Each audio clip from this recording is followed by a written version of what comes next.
Samantala, ang Pangulong BBM inaasahan naman ang mas malalim pang relasyon ng Pilipinas at ng Estados Unidos sa pagdating ng bagong US Ambassador. Detalye na balita mula kay Let Narciso Arish 14. Let, good morning. Tinanggap ni Pangulong Ferdinand Marcos Jr. ang credentials ng bagong ambassador ng Amerika sa Pilipinas. Sa pagtanggap kay US Ambassador Lee Lipton, positibo ang Pangulo sa mas malalim pang relasyon ng Pilipinas at Estados Unidos.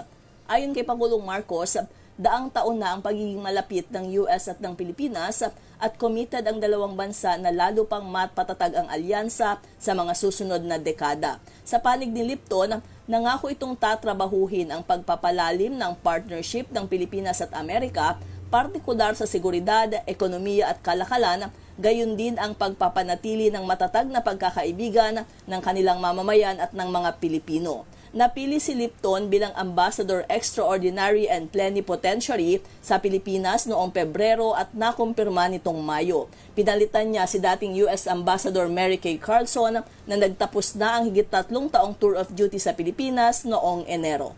Ito si Let Narciso para sa DZRH. Una sa Pilipinas, una sa Pilipino. Maraming salamat, Let.